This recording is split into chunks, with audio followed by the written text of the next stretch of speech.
ilçe Milli Eğitim Müdürü olarak görevimize devam ediyor olsak da aynı zamanda bir veliyiz. Öğrencinin notu her ne olursa olsun öğrenciyi iyi veya kötü kesinlikle değerlendirmesinler. Tabii ki notlar iyi olursa, oraya güzel açıklama kısmına güzel şeyler yazılırsa tabii ki öğrenci de mutlu olur, veli de mutlu olur. Fakat yazılmazsa da dünyanın sonu değildir. Bir sonraki dönem için, bir sonraki yıl için öğrencilerimiz kendilerini çek edecekler ve daha iyi hazırlanacaklarını düşünüyorum. Karne aynı zamanda öğrenciye verildiği gibi veliye de veriliyor. O sadece öğrencinin karnesi değil, velinin de karnesidir. Kötü olanları düzeltebiliriz, iyi olanları daha iyi hale getirebiliriz. Türkiye Cumhuriyeti Devletimizin teminatı olan çocuklarımız kesinlikle ve kesinlikle robot değildir. Robotlaştırmamak gerekiyor. Çocukların çalışacağı bir vakit de olmalı, televizyon izlemeleri için bir vakit de olmalı, kitap okumaları için bir vakit de olmalı. Öncelikle öğrencilerimizin bir programı olmalı. Fakat 15 tatil için, sömestr tatil için benim söyleyeceğim şu: çocuklarımızı fazla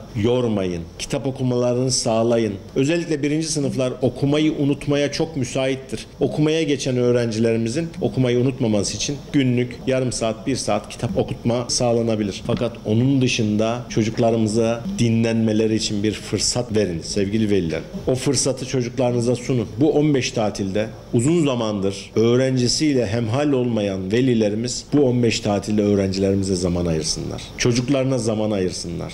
Türkiye'de Milli Eğitim Bakanlığımız Özel Eğitim ve Rehberlik Hizmetleri tarafından oluşturulan bir kurum. Bilsem'de özel diye tabir ettiğimiz öğrencilerimiz genel yetenek, müzik ve resim konularında yeteneği olanlar, özel yetenekli çocuklarımız eğitim ve öğretimden yararlanmakta. Öğrencilerinde üstün bir yetenek gördülerse mutlaka Bilsem sınavları için başvuruda bulunsunlar. Çünkü bu yetenekleri Bilsem'le birleştiğinde daha özel bir hale gelerek çocuklarımız geleceğe daha iyi adımlarla ilerlemeye devam edecektir.